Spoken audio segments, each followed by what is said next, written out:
Say E, A, G, L, E, S. Eagles. Say fly, Eagles fly.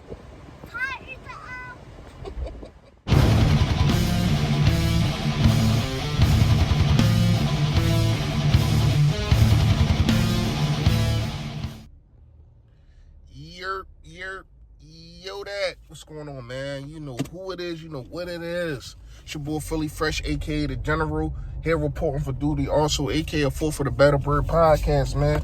You know what I mean? It's going to be a short week this week, so you got to get with us on Thursday morning, man. Get with us on Thursday morning. Get with me tomorrow for that free giveaway. It's coming early this time, y'all. It's coming early, man. I will ask y'all a question, and whoever comes closest to the answer, you know, they get that free giveaway, man. If you haven't done it, make sure you hit that sub button. I mean, we got a couple of things we need to talk about. First of all, we're gonna get this right out the way. Mr. Doug Pederson, situational football coaching is horrible. These last 3 weeks have been horrible. The last 2 games, I think that we should have won those games, and we lost them because of Mr. Doug Pederson. A couple other games, the Cincinnati game, the decisions that he has been making, to go for you want to be aggressive, Doug, but to settle down, and you know what? I'm going to stick with a tie. No, the timeouts. You didn't take a timeout on that 2-minute warning. First of all, they was already low on the play clock. If y'all don't know, you only get 20 seconds on either a 2-point or a field goal. You only get 20 seconds. So they was already running low on the play clock. Your quarterback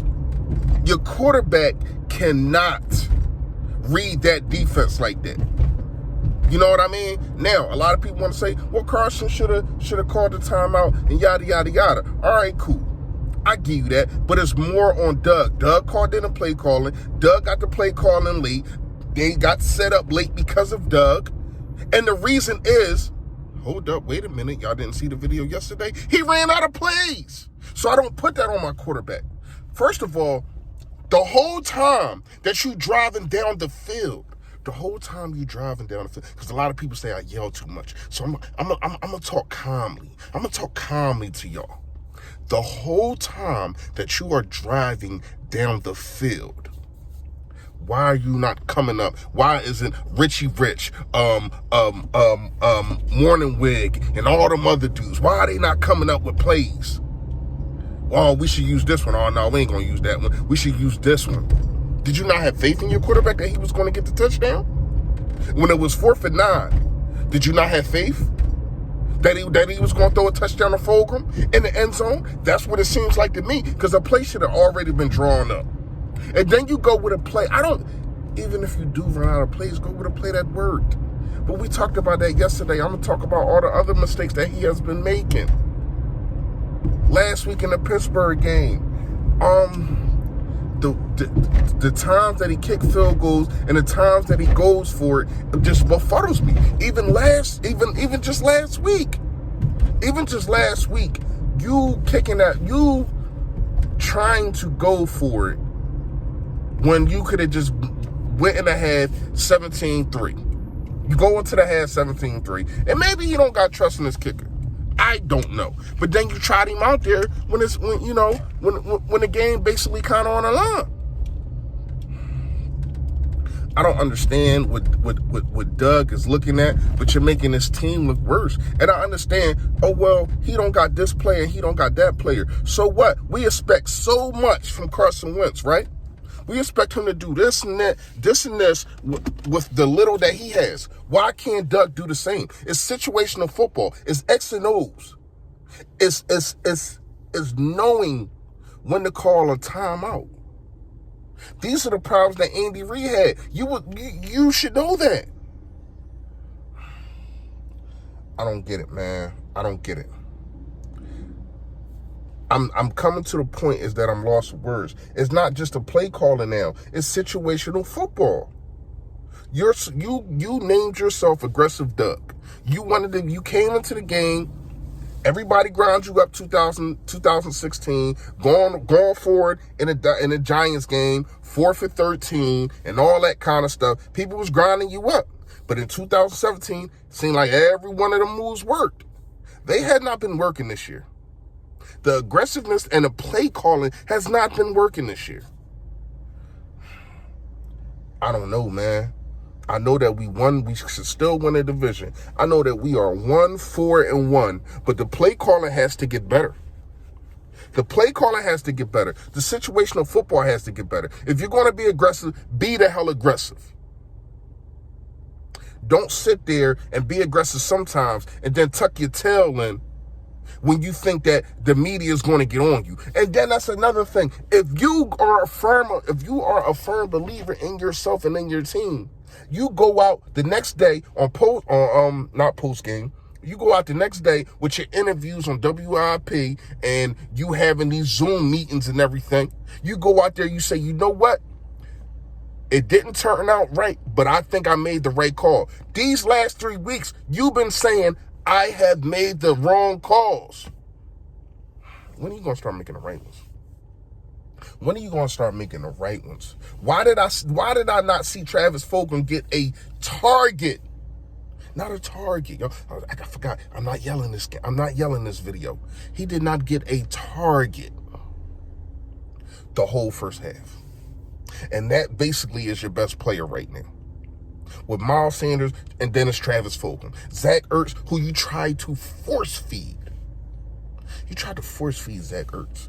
That wasn't the plan. You were scared of them corners, huh? You ain't think that you can put pressure on them corners, huh? Travis Fulgham showed you different. And a lot of people want to try to give Doug. Let me tell y'all something. You cannot give Doug the credit of us basically almost tying the game. I'm going to tell you why. Most of them plays were bullcrap. But you want to know what happened? Carson Wentz improvised. You want to know what happened? Carson Wentz had to run for his life. You want to know what happened? His wide receivers were on the same page as him. So they're improvising too. You know what, Carson? Throw it up here. I got you. Thanks, Fulgham. It got to get better. It got to get better. And I understand, you want to say easy slope that we got going on, cool. But at the same time, man, we still got the Saints to play. You know what I mean? We still got the Cardinals to play. And I'm gonna get into Dallas in a minute. We still got the Cardinals to play. We still got Green Bay to play. So it's not like we still don't have big games, man. He needs to be a big-time coach. I had you as one of my top 5 coaches. You are not coaching like that right now. You're making me look bad. Step it up now. Dallas fans, no DMs, no phone calls, no texts. I don't get nothing. I don't get nothing this morning. I get nothing from you. Oh, but when we lost against Baltimore, y'all had all the rap in the world. Y'all had all the DMs in the world. Y'all had all the text messages in the world. Where y'all at now? 3 points. And Mr. Shannon Sharp, who's supposed to be Mr. Walker Toon, supposed to be your guy. You sit there and say Andy Dalton is the best quarterback in that. Come on. How you feel now? How you feel now? Listen, man, the division is still ours. We just got to go get it. We can make a huge statement on Thursday in 2 days, man. Just like that. We can be right back where we supposed to be. You know what I mean? But we need to make a statement as doing that too. Now, with the John Ross situation, I understand people are kind of in an uproar with the Hightower situation. You need speed. You need somebody that, a veteran. And I've been saying get a veteran, a wide receiver. But we do have to remember that we still do have DJ and Alshon still coming back. I don't want that to mess with the young fellas, but at the same time, they are still coming back. I am more worried and concerned about either getting a lineman or a linebacker. Lineman or linebacker. That's what it is for me right now. If it ain't that, if you don't look at those situations right now, then I'm sorry, man. Like, I still see Rhaegar coming back. It's like we're going to get guys back at the wide receiver position. You want to bring in Ross, I'd rather bring in somebody else. They talking about a 5th round pick. I'd rather bring in somebody else. I need a lineman or I need a linebacker, man. Because you got to remember who's coming back. You still got Rhaegar coming back. You still got Quez Watkins. Hightower, I think, will come out of his shell. What I would do with Hightower is I would make sure that he runs and he catches. We putting in some work. We're going to get your confidence up. We putting in some work. Stop trying to catch the freaking ball with your body and try to bring it into. No, catch it with your hands. Look at Travis Fulgham. He goes, gets it, he catches the ball, and then he brings it to him. That's what I would do if I was if I was the coach, man. I would make sure that this guy gets his confidence back. So you still got DJ. You still got Alshon. You know what I mean? J.J. think of right side. Oh man, I don't know. I don't know how long he'll be on this team. You know what I mean? So when you're looking at the wide receivers, I think that's, and once we get healthy, I think that's one of the least positions that we got to worry about. We have to worry about offensive line. Did you see Jamon Brown? We have to worry about linebacker. Did you see Nathan Gary? That's what I'm focused on, man. Like I said, tomorrow I'm gonna try to go live with y'all either tonight or tomorrow. But that free giveaway is coming, man. Make sure y'all stay tuned for the video tomorrow. Do's and don'ts. Yo, that. Stay Philly, stay fresh.